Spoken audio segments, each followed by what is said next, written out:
Movies, an X-Files Rewatch podcast. I'm Nick. And I'm Kim. And I don't think we've got news precisely, do we? No, not really anything new. Oh, I did start watching Breaking Bad this week, inspired by watching Drive last week. Yeah, that's kind of news. I mean, how are you enjoying it so far? Yeah, pretty good. I'm on season 2 at the moment. So far, so good. I do know a few of the spoilers just because it's such an old series now, but yeah, I'm enjoying it. It's a weird series because I don't feel like a lot's happened, but it's all the characters and it's incredibly Vince Gilligan. Yeah. I think, oddly, you probably don't know any spoilers for Better Call Saul, which is an odd one because, on one hand, it's a prequel, so a lot of it's, you know, how it's going to wind up anyway. Yeah. On the other, I don't think people talk about it in the same way, despite people constantly saying it's the better series. Oh, I literally know nothing about Better Call Saul, to be honest. But I do know, of course, like, what happens to Walter White in the end and a few other little spoilers throughout. Yeah, you know, he wakes up in bed with Lois and it's all been a dream and he's Hal from Malcolm in the Middle. Yeah, obviously. And if anyone who actually doesn't know what I'm on about, they did film this. It's on the Breaking Bad DVDs if you watch it as a special feature. Which is still hilarious. Because I think it was a fan theory for a while. I've seen that ending. It's cute. It's very cute.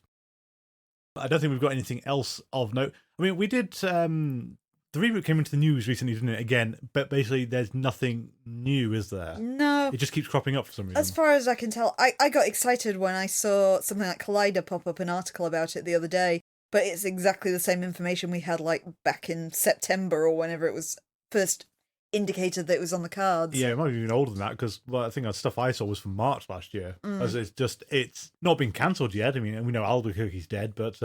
But they don't seem to be actively working on it either. No, at least not very fast. But again, we'll keep an eye on it as things progress. It's the Black Panther guy, isn't it, that's kind of helming it? Ryan Coogler. Yeah, that's the one. I'm really curious to see what he'd do with the X-Files, to be honest. Yes. It'd be nice to see kind of some fresh blood in there.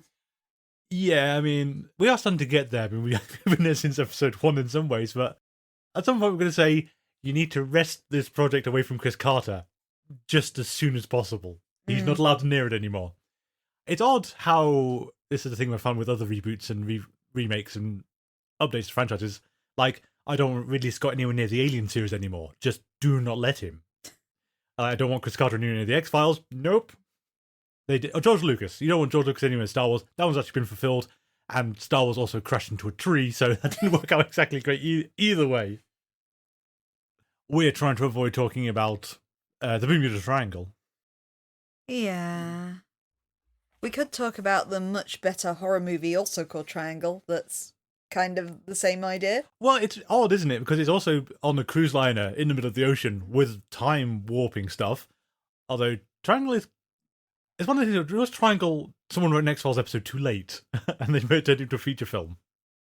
On the subject of the movie, it should be noted, it's a very interesting watch the first time you've seen it, and then you start picking at a thread of it and it all completely unravels. Yes, the second time through it's a case of, but then why did that happen? And that doesn't make any sense. And why was she there? What? Yeah. How does any of this make... Who did it the first time? It's worth a one watch. It is. Just if you can't guess where it... I don't think you can't really guess where it's going or what the... No, it's a very unpredictable one. The first time you see it anyway. I think if you rewatch it, you can kind of see little hints towards its ending. Well, I think also the twist ending, it doesn't work on a revisit because it's one of those, there was no way you could possibly know that in advance. Yeah. And it's one of those, oh, that completely reframes everything. Yeah. Yeah, it's a weird film. We're being vague on purpose. It's worth a watch. It's worth a watch. It's another thing called Triangle with a similar plot idea. Yeah. However, we'll have to get on to the X-Files version of this. So, Triangle. Directed and written by Chris Carter. First broadcast on the 22nd of November 1998. There's only one guest star of note. I mean, there's lots of guest stars because you've got Skinner, you've got Spender, you've got Cigarette Smoking Man. The Lone Gunman. Kirsch. But the only new person of note would be Trevor Goddard, who plays the first British crewman, or the spy. Because, of course, I heard his voice and said, is that Kano from Mortal Kombat? And you said, nah, he's not big enough. It's Kano from Mortal Kombat. I didn't think he looked bulky enough, but yeah, I stand corrected. It was Kano from the magnificent masterpiece that is the first Mortal Kombat movie. The 1995 movie. This was 3 years afterwards. I mean, he could have actually lost weight. Yeah, I suppose so. Maybe he built up his physique for Kano. Gosh, that film's a masterpiece. Anyway, Pirates of the Caribbean, Curse of the Black Pearl, where he played a character called Grapple, who I think is just one of Barbosa's lot. Must be. I can't pick him out of the lineup in that film. He was also in Baywatch, and he was on Babylon 5. Do you have a synopsis for Triangle? I do. From Wikipedia.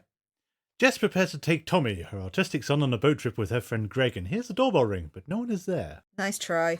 X-Files Triangle, if you please. Fine. Mulder lies unconscious in the sea after wrecking his raft. He's taken on board a passenger ship, the Queen Anne, by its British crew members. They swiftly try to throw him back overboard. He is then taken to see the captain, and Mulder tries to explain that the Queen Anne vanished in 1939 inside the Bermuda Triangle, and that it has reappeared in 1998. The crew dismisses Mulder's story and suspect he is instead a Nazi spy. The Queen Anne has been boarded by SS troops under the control of the Überführer, resembling Cigarette Smoky Man, who sets the ship's course for Germany. The crew of the Queen Anne lock Mulder in the captain's quarters, where he tries to listen to a radio broadcast and hears the announcement of the start of the Second World War. Mulder realizes that Queen Anne did not travel to 1998, he has in fact travelled back to 1939. In the present, the lone gunmen inform Scully they have lost contact with Mulder, who set out in search of the Queen Anne. They need the last known coordinates of his vessel. First, Scully returns to the water Skinner, unsuccessfully, and then attempts to get the information from Kirsch. However, she demurs when she finds the Cigarette Smoky Man in his office. She then threatens Spender, but then receives a phone call from Cigarette Smoky Man and flees before Skinner provides her with the information from the Pentagon. Scully leaves with the gunman to find Mulder. On board the Queen Anne, a British sailor tells Mulder that the Germans are looking for what they believe is a weapon called Thor's Hammer. Mulder tells them that this is not a weapon but a scientist who will build a weapon. The sailor turns out to be a German spy and locks Mulder in the engine room with the ship's crew. One of the sailors, who strongly resembles Kirsch, decides to steer the boat towards Jamaica, but Mulder tells them to sail back the way they came in order to pass through the time warp and reappear in 1998. Eventually, Mulder is taken to the ballroom by the Nazis. There, he is ordered to identify the scientist, or the Nazis will begin shooting passengers. After they have killed two men, a woman resembling Scully tells the Nazis they are killing innocent people for nothing, and that Mulder knows nothing. Mulder tells the Nazis that one of the men they shot was in fact the scientist, but the true scientist steps forward. The Nazis prepare to execute Mulder and the past version of Scully, but before they are able to, the engine is shut down. British sailors descend upon the ballroom and begin fighting the Nazis. In the midst of the chaos, Mulder and Scully escape, aided by a Nazi officer who inexplicably resembles Agent Skinner, and appears to be an Allied sympathizer. Meanwhile, Scully and the lone gunman find the Queen Anne and board it, only to find it is an empty ghost ship, unaware that the dimension in which Mulder and the passengers of the Queen Anne is running parallel to their own. In 1939, Mulder tells Scully that she has to turn the ship around and return to the Bermuda Triangle in order to get the ship out of the rift in space. Mulder kisses her, in case they never meet again. Scully punches him, and he jumps overboard. Mulder wakes up in 1998 in the hospital, surrounded by Scully, the lone gunman, and Skinner. Mulder attempts to tell them about his experiences in 1939, and that Scully was there with him. They all think he's delirious. After Skinner and the gunman leave, Mulder calls Scully back and tells her that he loves her. Scully thinks this declaration is an effect of the drugs he's been given, rolls her eyes and leaves.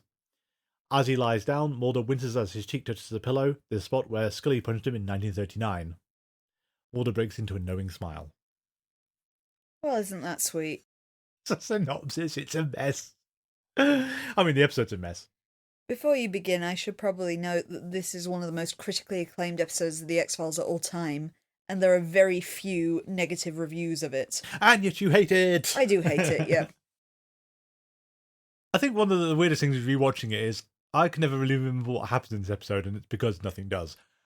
But the weirdest point is, it starts after the credits, Mulder's hauled on board by the British sailors. And then they pick him up off the deck and say, "Oh, he must be a Nazi spy, let's throw him overboard." It's like, you just pulled him out of the ocean, what are you doing? Yeah, I did think you gave a very long synopsis for a plot that essentially Mulder gets on a boat to get off it again. Well, after telling them to go through a time warp, and there's a lot of conjecture, and you kind of go, yeah, they haven't done a Bermuda Triangle episode before. That was probably for good reasons, because this is, it's all style, no substance. Yeah, basically.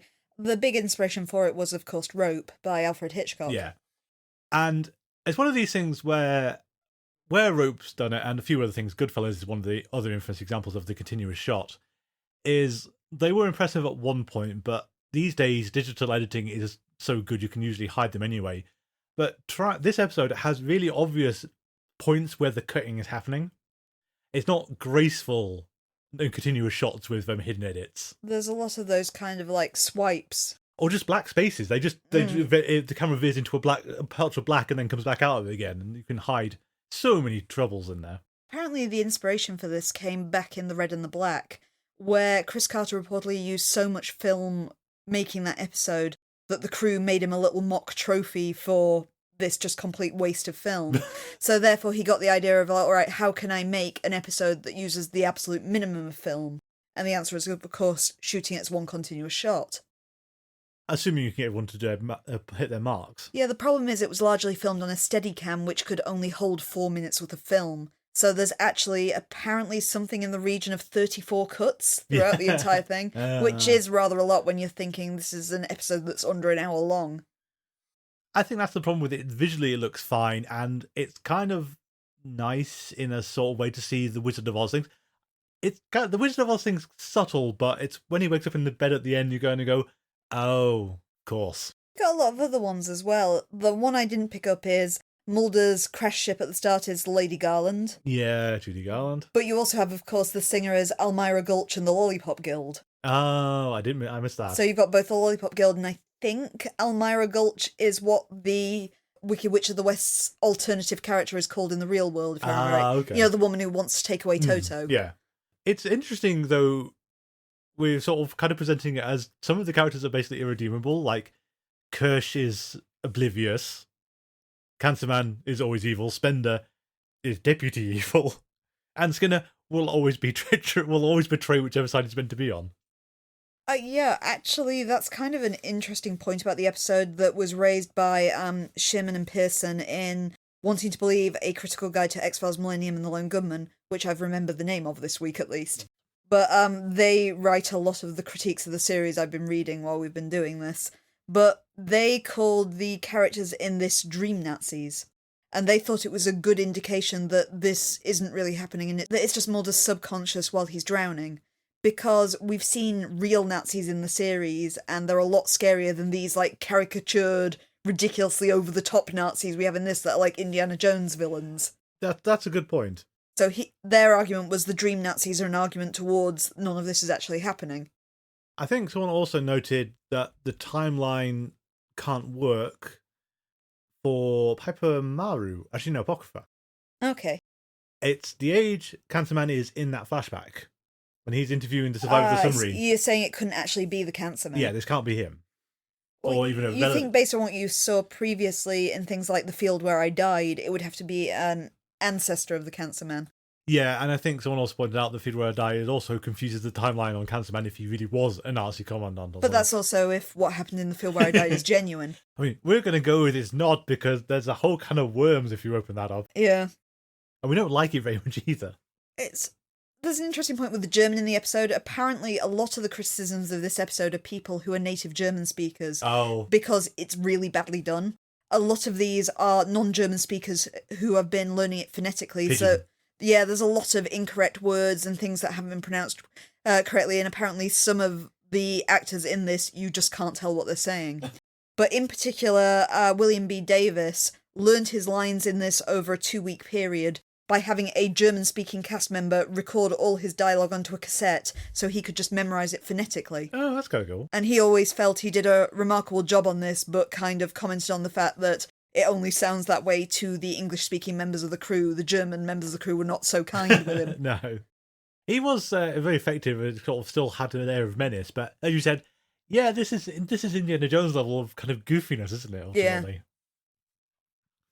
I think one of the interesting things you told me about just before, though, was that, okay, so we've got a weapon, or it turns out to be a scientist on this boat with a code name to get him so he can build the atomic bomb. What do we call him?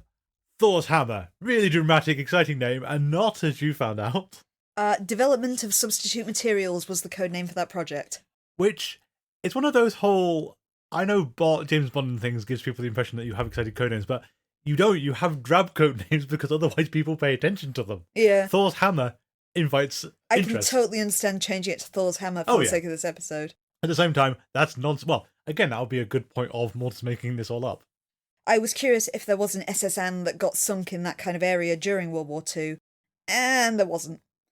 So much for that. As far as I can tell, this is an amalgam. The actual ship that they filmed on is called the RMS Queen Mary, which is moored off Hollywood, I believe, and is currently a hotel, Okay. but was a cruise liner in the 1930s.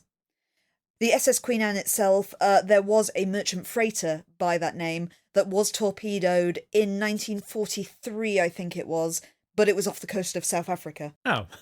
So I imagine it's kind of an amalgam of the two. That sounds like it. You know, I said before that I can never remember the plot for this episode. Yeah.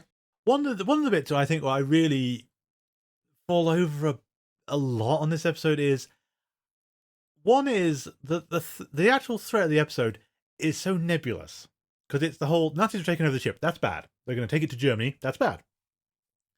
They lock Mulder in the engine room where Kirsch has full control of the ship and can override the bridge. And wants to sail it to Jamaica. Okay, so the peril of Nazi Germany isn't going to happen. And then the fight in the ballroom, the sailors just burst in. Do you have them locked in the engine room? Why did you lock them in the engine room, the place they can control the ship? What is going on?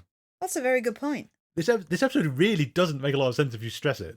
While I'm not a fan of basically everything that occurs on the ship, the bit of the episode I do like is the bit where we're following Scully through the FBI officers trying to get help for Mulder. Yeah, I think it's a really fun sequence. We could level the accusation that she appears to be out of character for this entire sequence. Oh, she's massively out of character, but it's a lot of fun. It is a lot of fun.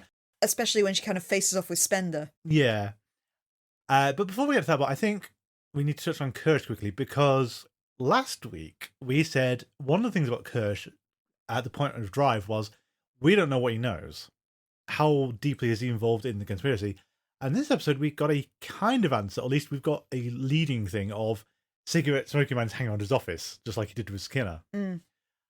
That does also provoke another question, though, is does this mean something? Or if you get put in charge of the X-Files, does he just come free? Does he just turn up in your office and you have to deal with him now?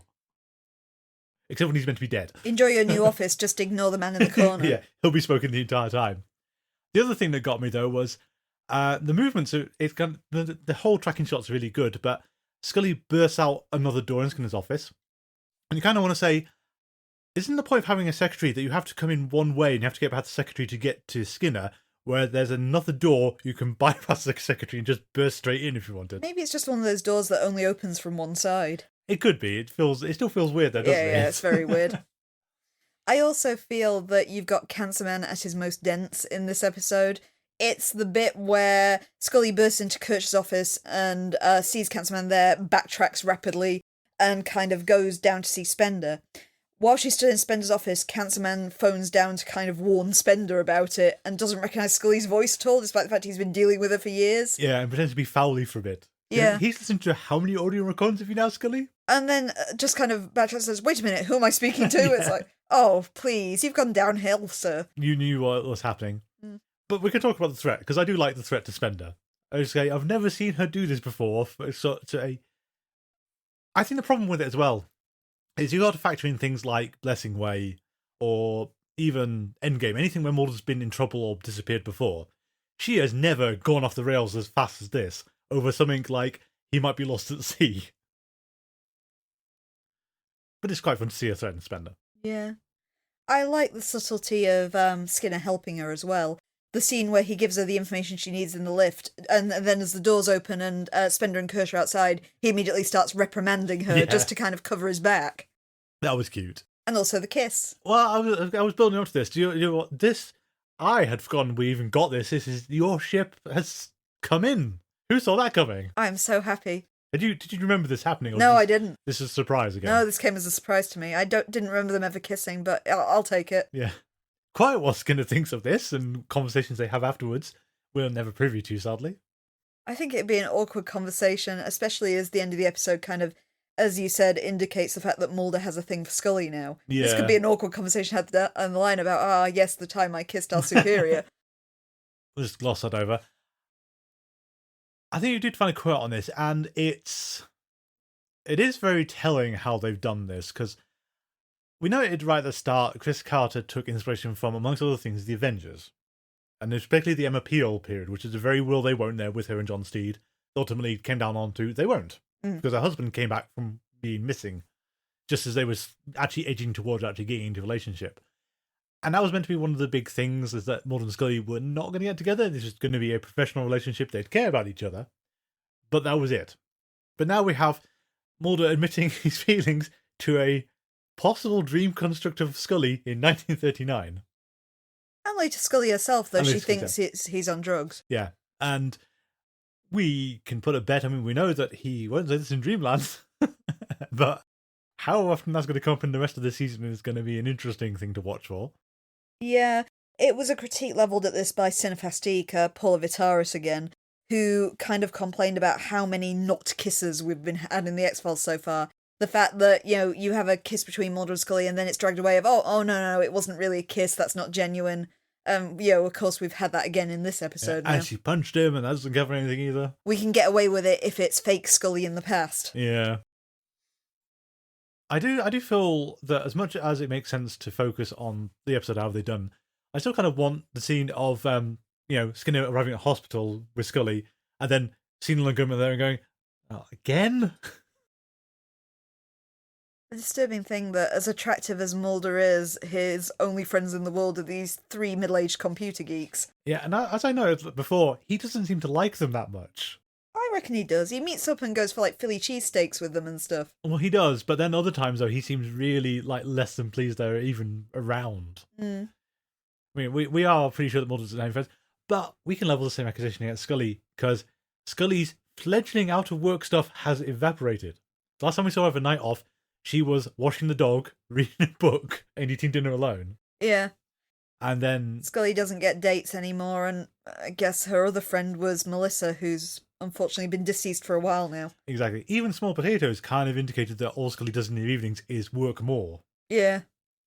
I guess that kind of makes her as bad as Mulder, but in another way. Yeah.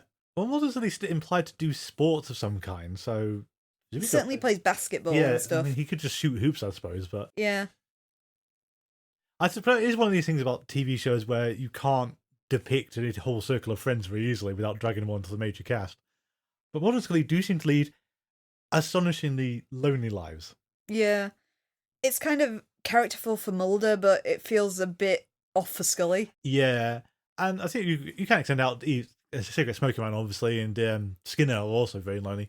And I think this is one of the AV Club's notes on Darren Morgan stuff, is that they felt he got that essential essence of the X-Files. And that everyone is lonely in this series, and no one's doing anything about it. Yeah. My God, this is a bleak series. So aside from nice costuming, gimmicky camera tricks, and a lot of running, this is a... Hang on. We've gone about this in the wrong way. This is a Doctor Who episode. Everyone's always running? Yeah, but look at it. This actually is a Doctor Who episode. Doctor Who would still have more structure than this has. It would, but this is after the 1996 Doctor Who pilot failed. Chris Carter, well, knowingly or unknowingly, has written an episode for that non-existent series. Because this could be an American Doctor Who episode. You've only got to change how the Doctor got onto the ship, and even then you could still have him be found in the ocean and getting the TARDIS back at the end. I'm thinking it's like one of the enclosed Doctor Who episodes, so I don't remember the title of the episode, but the one in the hotel with Praise Him.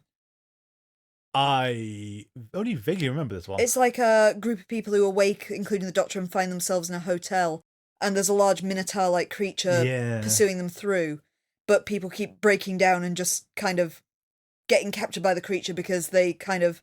something's making them worship it. Yeah. The repeated phrase in the episode is praise him. Yeah.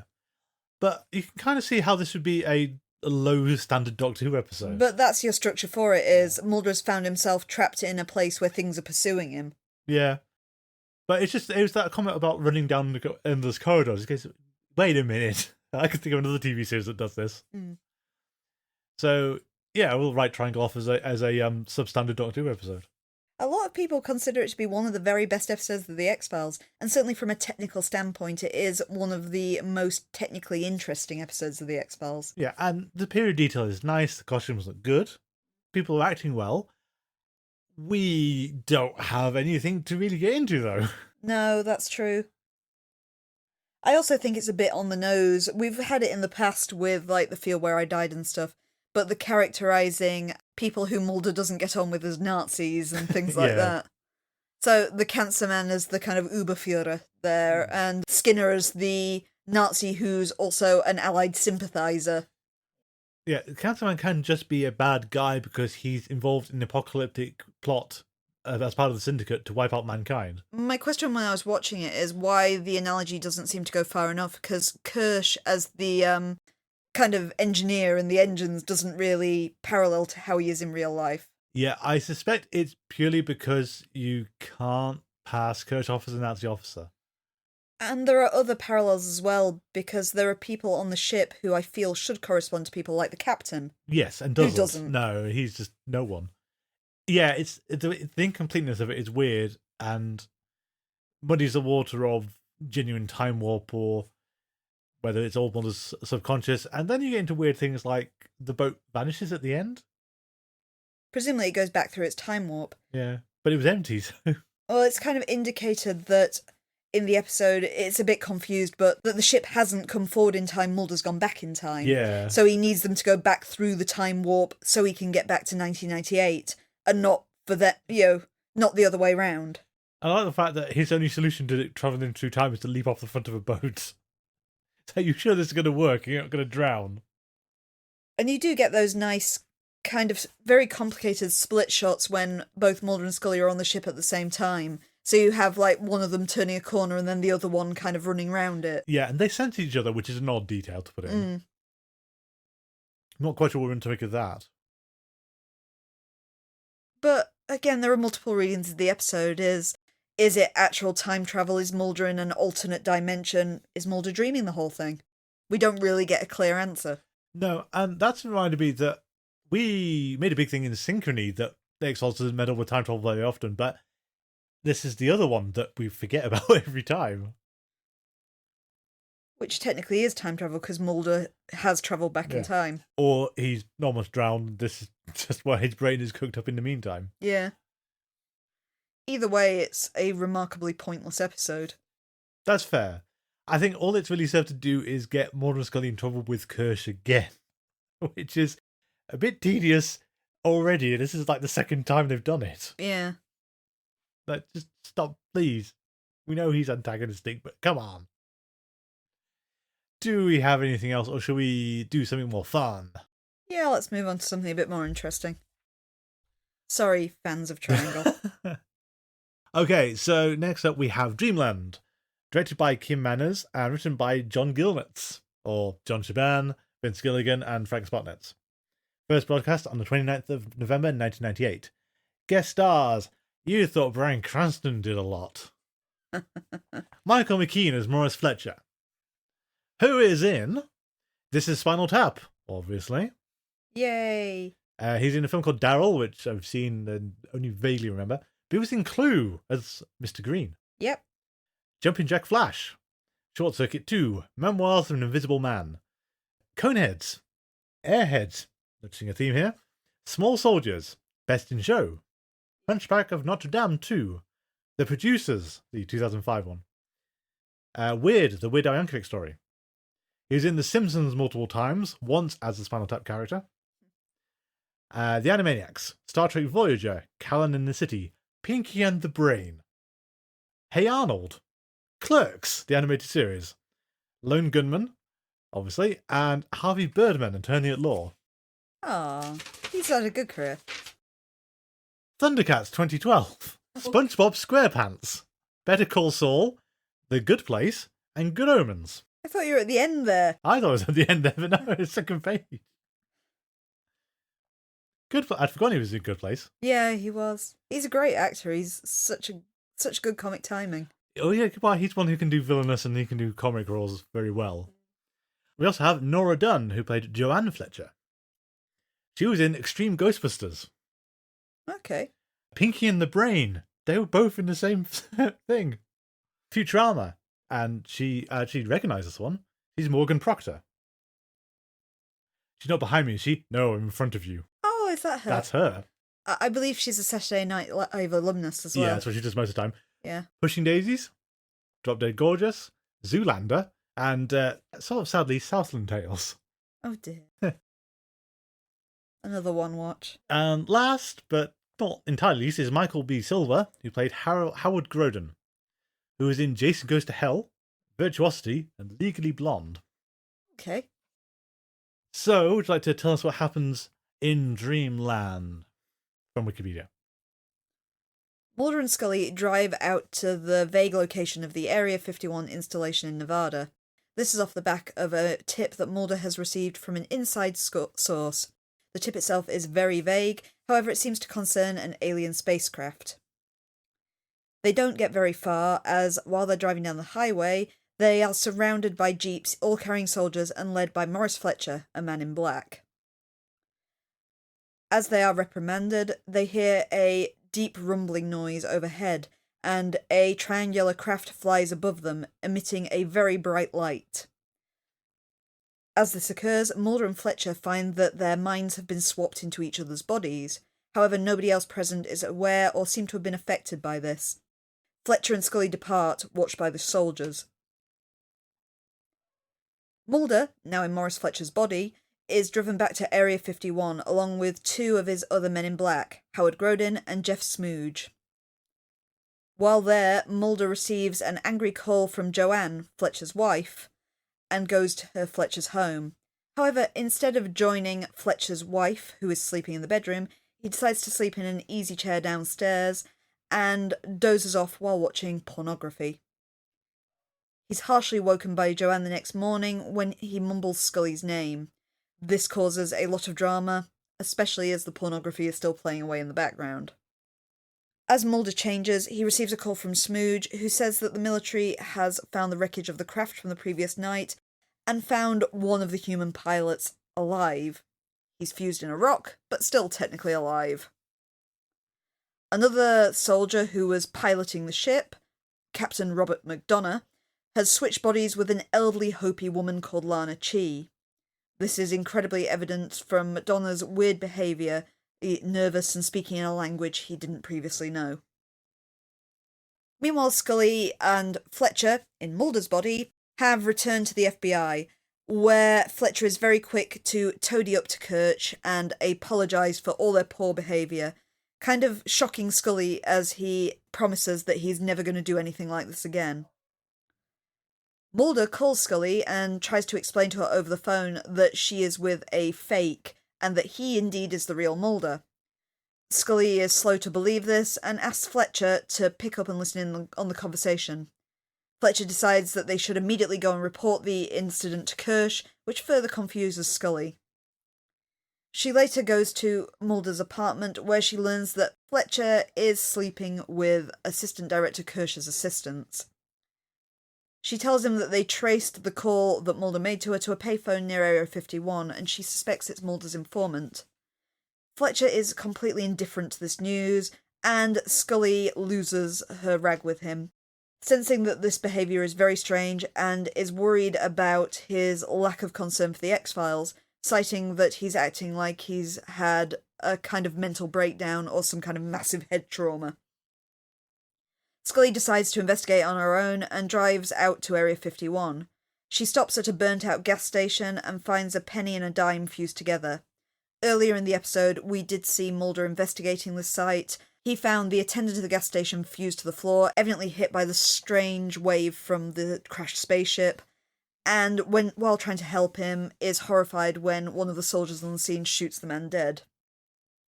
Scully later arrives at Fletcher's house, coming in awkwardly after Mulder has had a heart-to-heart with Joanne and seemingly repaired Fletcher's marriage.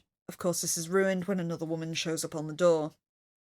Mulder tries desperately to convince Scully that he is really Mulder, but Scully remains unconvinced and thinks that all the information that Mulder has obtained, even the particularly specific stuff, could have been obtained in another way. Mulder assures Scully that he will provide proof. However, unbeknownst to him, Fletcher has eavesdropped on the entire conversation. Fletcher calls his old office, pretending to be Mulder, and informs them of the source of the leak. The Mulder-Fletcher. Mulder returns to the base and steals the black box, the flight recorder from the crashed spaceship, and brings this to Scully as evidence. However, as he arrives at the location, the convenience store where they've agreed to meet at the appointed hour, Mulder discovers that it is all a setup. He is captured and dragged away, pleading with Scully as he does so. As he is dragged away screaming, Scully suddenly begins to realise that she might have made a huge mistake and that Mulder might have been telling her the truth. Thank you. Gosh, that's hard to summarise when you're trying to get across Mulder Fletcher and Fletcher Mulder. Yeah. When I was just listening, I was struck by one thing, which is, I think you did kind of comment on it when we were watching the episode a bit, but the X-Files production team are so excited by the location shift to Los Angeles that any excuse for desert is pushed, despite the fact Nevada's quite a distance away from Washington. And yet they're zipping to and from it. Really quickly. It's like, what flights is Scully taking? And how much money is who is paying for this stuff? I mean, I think Kirsch actually comments that it's either this one or in Drive, there's a comment about paying for it. Yeah. Or it might have been actually Triangle, because, again, that's Mulder rushes off to Florida. It's like, no, the geography of the United States stands, guys. You got away with some of this last time because you were very vague on it, but now you're just pushing deserts all the time. During the filming, the cast and crew were getting really sick at this point of filming in the desert, because, I mean, this is like the third episode this season where we've seen people driving across it. And because it's a two-parter, we know that we're going to get more desert next time. Yeah, there was a comment that David Duchovny made on set where he asked something like, when are we going to be moving back to LA? And the crew actually had t-shirts printed up that said that as a quote and were just wearing it around the set. Full sympathies, because it's a bit, you have this ability now, you're pushing it a lot, we don't need it. I think one thing we've always maintained throughout this is that the two-parters really need to be two-parters. There's like a handful, if that, which actually justify the length. Yeah, I guess it's hard to say at this stage with this one, where we've got another half of it to go next week. But I don't really understand why this one was chosen to be a two-parter. No, other than, I don't know. I mean, unless part 2 is going to really blow me out the water and do something new. This feels like it could have been trimmed. I mean, there's like 2 different scenes with Mulder and Morris Fletcher's wife. Yeah. For a start. I think that's the problem with it on reflection, is that the main joke of the episode, and the thing that presumably was the key to all of it, was just what happens when the man in black goes home. Yeah. And isn't Cancerman. Because we know Cancerman lives a really horrible, mundane life on his own, watching sports until God knows what time in the morning, drinking and smoking himself to death. This is, what if the man in black was a family man? That's your entire comic thing, is you thought you were into super secret, spooky stuff. He has to go home and deal with his wife, his teenage daughter, and his teenage son every day. And, oh, Mulder, you're not going to enjoy this one bit. Mm. And it's very much indicated that Morris Fletcher is a terrible human being. It's not just that he's been put in the role of the villain because he is a man in black. It's inferred he's had affairs, his wife's at wit's end and kind of just wants him to admit that he wants a divorce, but for whatever reason he hasn't done so. His kids hate him. Yep. Well, also, he switched bodies with Mulder, and he's not doing anything to get back to his life. In this case of, boy howdy, I've got the perfect excuse to go off and do whatever I want. And immediately one of the first things he does is sleep with another woman. Yeah. Your marriage is not doing well. I can't wait to see if that has any knock-on effect when Mulder inevitably switches back, because I'm going to assume that Morris Fletcher is not our Mulder from this point on. This will be resolved by the end of Dreamland 2. But what will Kirsch's secretary think about this going forward? Mulder's going to be perplexed by like little winky notes coming through, or a little email chat of, who are you? They're kind of bringing him a drink with a heart drawn in the creamer on the top, that sort of thing. I can only imagine the relationship. I've got a vision of Gravity Falls with Grinkle, Stan, and Lazy Susan. It's like that one date, it's like that's Mulder's date with this woman, and that's how badly it goes immediately. Just throws smoke bombs and runs. There are lots of little bits I like Morris Fletcher literally only owns black suits. There's the Johnny Cash comment. Yeah. He's literally a Man in Black, which of course leads into one of the stand-up moments of the episode, which is the duck soup scene.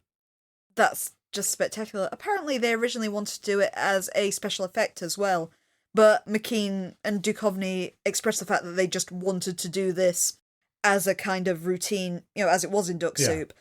and it took them about a week and a half of rehearsals, and then did it to the time of a metronome that was removed in post just to keep them in kind of pace with each other. Oh, that's cool. I mean, it's very impressive. I mean, there was not a lot of point doing it as a digital effect, really. I think your only little bit of CGI is when Mulder breathes on the glass and it steams up.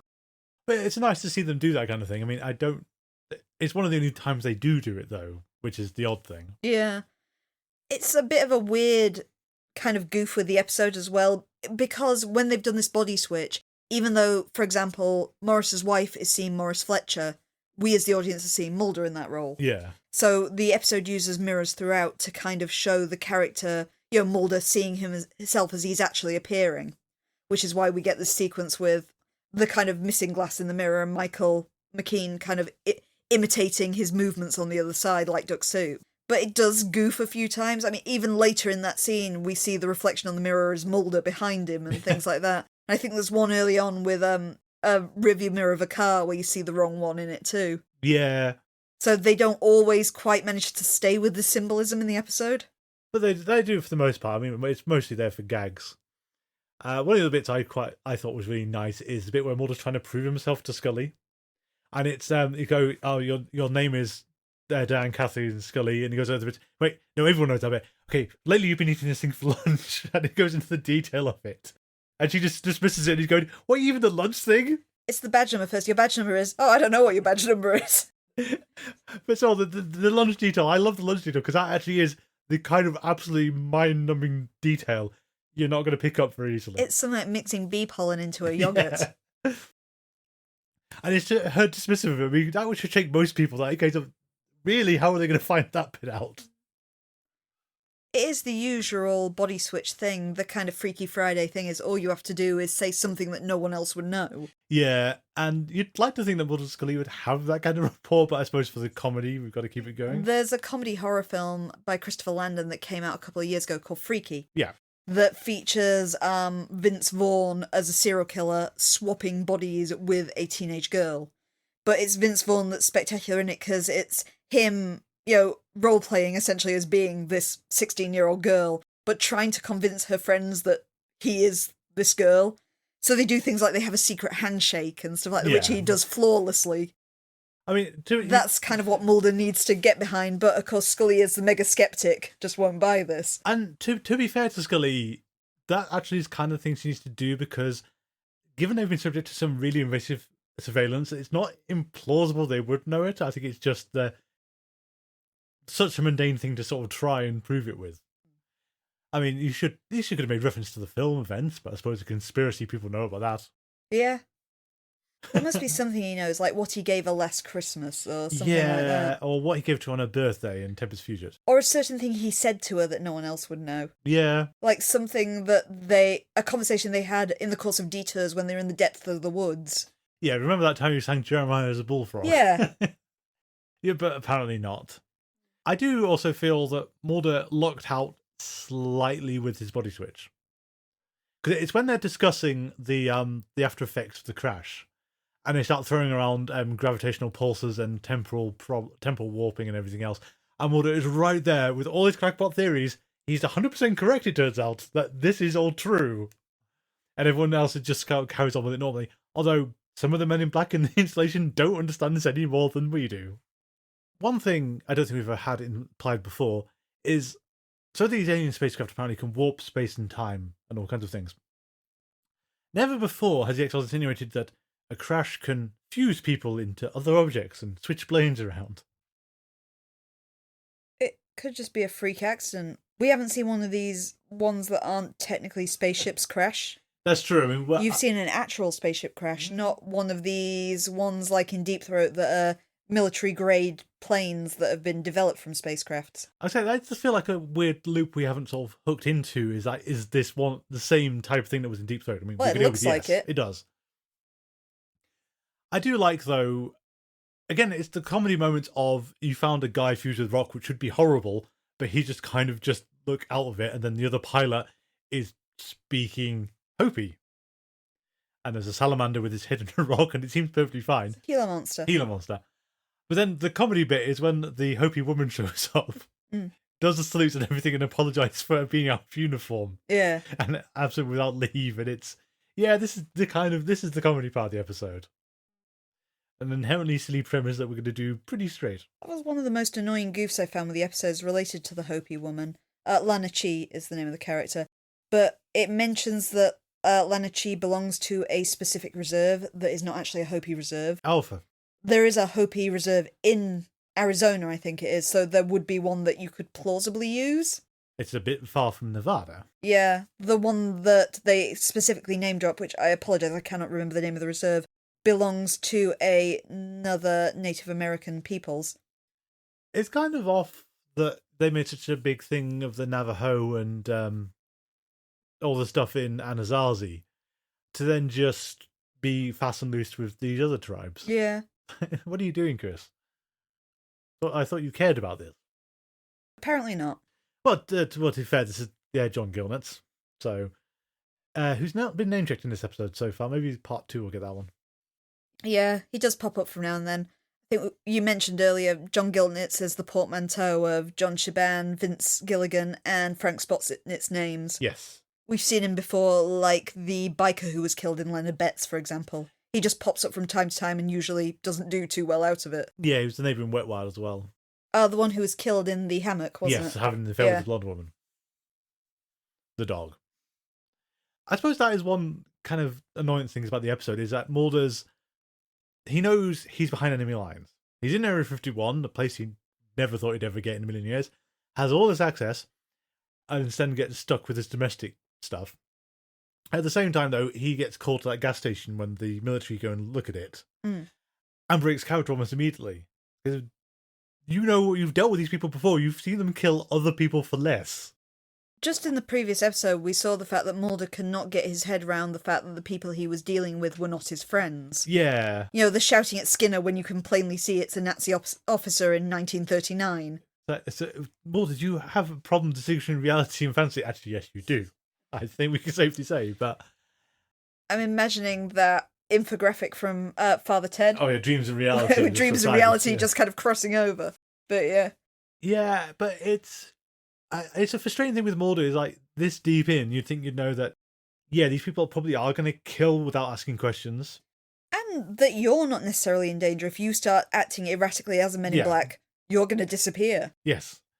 Presumably, there's a reason why stuff doesn't leak out very easily, and it's because anyone who tries to is going to come a cropper very fast. I mean, we've got no idea who the leaker is at present. It's really lucky, and it is just for the point of the episode as well, that it's Mulder and Fletcher that get swapped. Oh, yeah. And it's not Mulder and just some random military grunt or something like that, or Mulder and Scully getting swapped, or even Mulder and Fletcher are fused together in some horrible John Carpenter-esque abomination. Yes. I mean, I think that's the only reason why we get Lana Chi swapping with the pilot. Just to indicate that it's not always a kind of body horror sort of thing. Yeah, we've got other situations that it's a plausibility thing. Although no one has suspected that Fletcher is suddenly acting erratically. Well, in particular, though, it's Mulder that's just acting like he's had a brain transplant. Yes. It's like Fletcher actually is, aside from acting against type from Mulder, he's got how to operate within the FBI mainstream without causing any wrinkles, whereas Mulder cannot grasp this. And I think that possibly does go back to our thing about how Mulder in Drive doesn't know how to negotiate the FBI as an organisation. I think this kind of drives home the fact that he absolutely could but never bothered to, because Fletcher can just shift one to the other, and Mulder should be able to do the same in reverse. Because if you or I want in that situation, yeah, there's some stuff you don't know. You're going to have a general idea of how not to draw attention to yourself. Oh yeah, you'd be keeping your head down and being as quiet as possible. Yeah. And agreeing with people. Yeah. Or saying, oh, I'll do that at some point, and then try and figure out what you're meant to be doing. And occasionally, if pressed, passing it off saying, oh, sorry, I think I'm coming down with a cold or something like that. Oh, I got that confused. Can you just remind me the details of that? Or have you got that report? Which one? There are ways around this if you worked in an office, and Mulder apparently never has. Well, we've seen it before, the fact that Mulder is essentially so far along the lawful scale, it would seem, that he cannot flippin' lie. So if you put him in front of a panel of his superiors that kind of say, if you agree with this, we will shut you down, and he'll start ranting about UFOs. So you're saying he's lawful stupid in the D&D sense? Yeah, I couldn't think what kind of where on the lawful scale to put him, but lawful stupid would definitely be the answer, I think. I guess you'd argue Mulder was actually lawful neutral on the D&D scale, but... Well, I think he thinks he's lawful neutral, but he's not. Kind of burrowed into neutral and come out on the stupid side. Yeah, definitely lawful stupid. I like that as a definition of Mulder. That works nicely. The X-Files doesn't really get into politics very much. There's definitely some implied unpleasantness with how Morris Fletcher is. Got Morris Fletcher posing with the Bushes. And Saddam Hussein. And something like Newt Gingrich, wasn't it? Yeah. Saddam Hussein one is kind of odd because he's kind of like kind of awkwardly inserted into the background of a shot with the other two he's actually posing with them, which I'm guessing there are some photos somewhere where they've just photoshopped him in. Yeah. But he's just been put into a group shot of Saddam Hussein. I thought it's kind of fun to have the photo of you with all these kind of people in your office. Yeah, it's one of those whole, I don't know, why do you do this kind of thing? Because it feels very narcissistic, doesn't it? I suppose he is very narcissistic. If you're a certain kind of person, I imagine you appreciate having a photo of you with Saddam Hussein. Well, with people working Area 51, admittedly. True. That is one of the weirder parts of it, is Mulder is in Area 51, and we don't see him actually try and learn anything. You imagine with Mulder's brick-like subtlety, he would have been all over this. Well, yeah. I mean, the best we see is him breaking into a warehouse or something where the flight recorder from the UFO is, and coming out in a paper bag in one of the least subtle "I've stolen something from work" I've ever seen. Like, we can tell Mulder does not steal stationery from work because he doesn't know how to do this bit either. To be fair, it's a very large, heavy object to get out subtlety. But again, I think you'd take a duffel bag with you or something and not just put it in a paper bag. It looks weird, doesn't it? Yeah. Of all the places in the X-Files to get to, the one fans were always anticipating was the room in the Pentagon where the chips were. Yeah. And we just blew past that without even sort of blinking at it, which is really frustrating. Area 51 has to be like second best, and he doesn't seem even curious. We've not really mentioned Area 51 up till now, despite the fact it's one of the most famous conspiracy-based sites in the US. Yeah. We've visited other military bases, some of which are real military bases in America as well, but it seems funny that we've avoided Area 51 until now. That's a good problem, actually, with this episode and the X-Files mythos, is Area 51, where it's the testing place of experimental aircraft. That's the real world, as much as anyone's allowed to admit, isn't it? Yeah. It's always had that kind of amazing air of mystery because what they do there is evidently so top secret is nobody really knows what they do there. And Area 51 is purely a codename because that's what the map grid coordinate was. Yeah. And the technical name of the area is Groom Lake. Oh, is it really? That's the actual name of that location, is Groom Lake, before it became a military installation. That's a really cool name. Isn't it just? Hmm. What I'm getting to here, though, is Area 51, site of experimental aircraft flying. Cool. The X-Files, though, wanted to do... I think this is it. The X-Files wanted to do Area 51 in Deep Throat. So we had alien spacecraft flying in an aircraft space that you can drive to really easily. Mm. And you can even get right to the outer barbed wire of it and people won't chase you off. Area 51's always interesting because it does have that very famous sign on the highway leading to it. Yeah. The kind of no trespassing past this point. But even that thing is miles and miles outside of the actual site. Yeah. You have a few things. I think Louis Theroux did one where they did see how close they could get. Mm. And it not long before basically cars appeared out of nowhere and basically they turned around sharpish. Yeah. I do find it frustrating at the start of the episode, though, is they're stopped by Morris Fletcher and the rest of them saying, "Oh, what are you doing?" And Scully says, we're driving down the highway, and he says it's a highway that happens to border a military base. Yeah. It's still a highway. It's going past the military base. It's true. It's not the one that's going into the heart of it. No, they're not going into it. They're driving past it. So, I don't know. Mulder's lack of curiosity must be part of what they want to do with the episode. They were... I think, honestly, these three shouldn't have done it. As much as I kind of like Vince Gilligan stuff normally, and I do like the comedy, is they've focused on the comedy aspect rather than what this should mean to Mulder. Yeah. Because again, it's that lack of curiosity about the internals of the place is frustrating, given this is his mecca. And he asked no questions, he's found no paperwork, he's found and learned nothing. It should be noted that the reviews of this episode at the time it came out were polarizing. They are very mixed, very, very averaging from being positive to wholly negative for it. But I think we can get into that more last time because a lot of people consider this and Dreamland Part 2 together. And a lot of the problems you see on the critiques of it are things that are compounded by the second half. We'll say on the rule, people were more favourable about Part 1 than they were Part 2, though. I can see that. I mean, that's X-Files two-parters in general. Mm.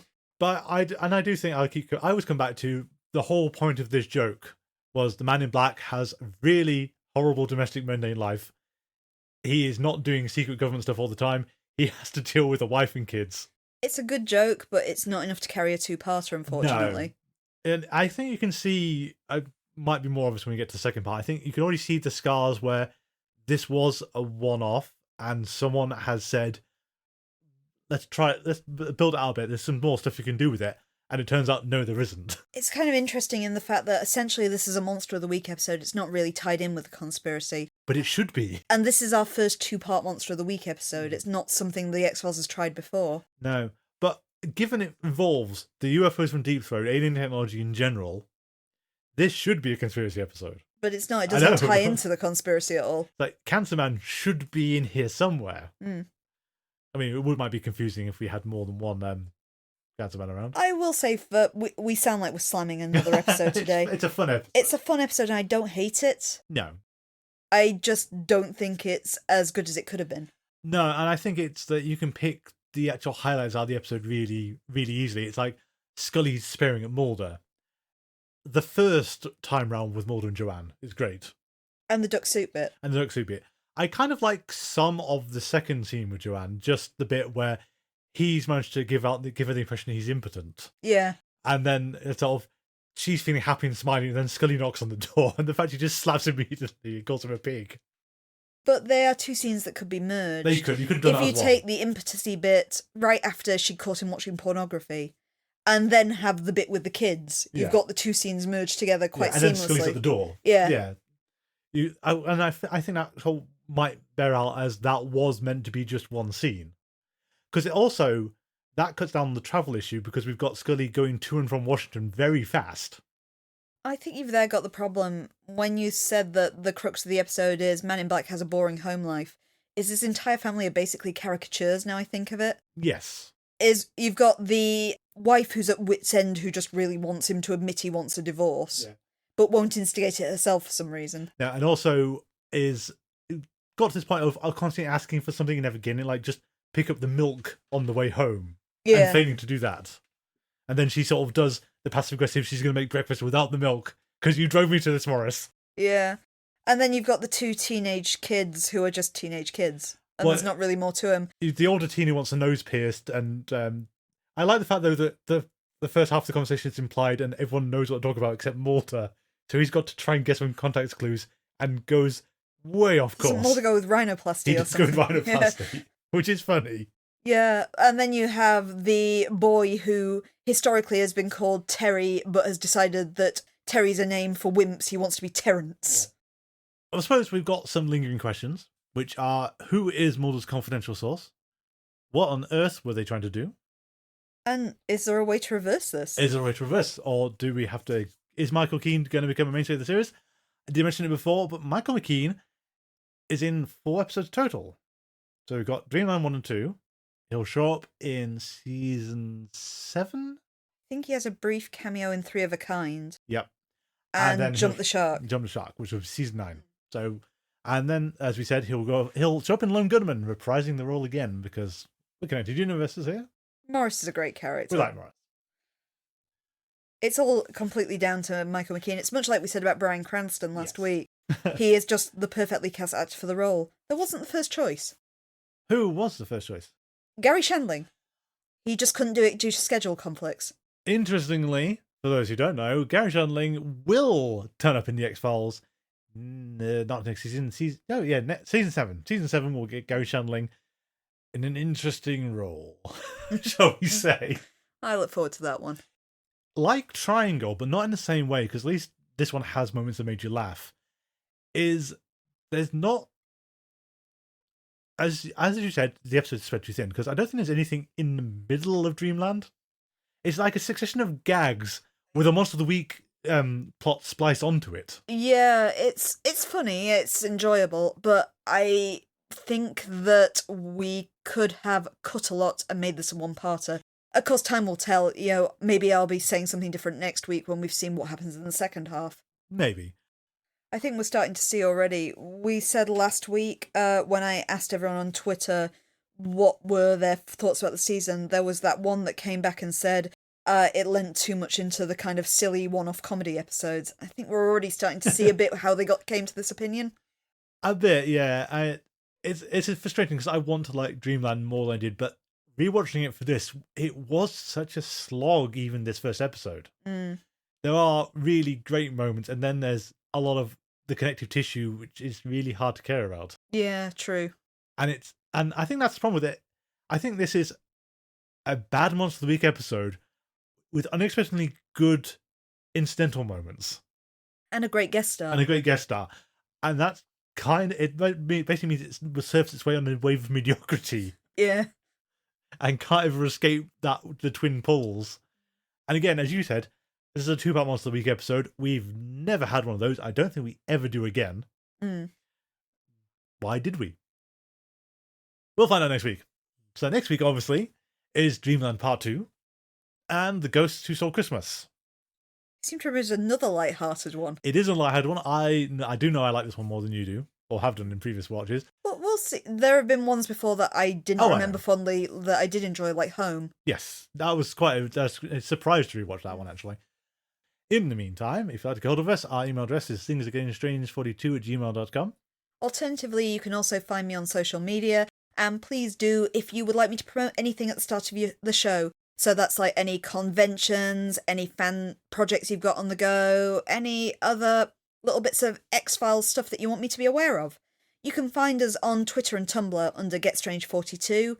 We are on Mastodon at GetStrange42@universedon.com, or on Facebook, where you can find us by searching for Things Are Getting Strange, an X-Files Rewatch podcast.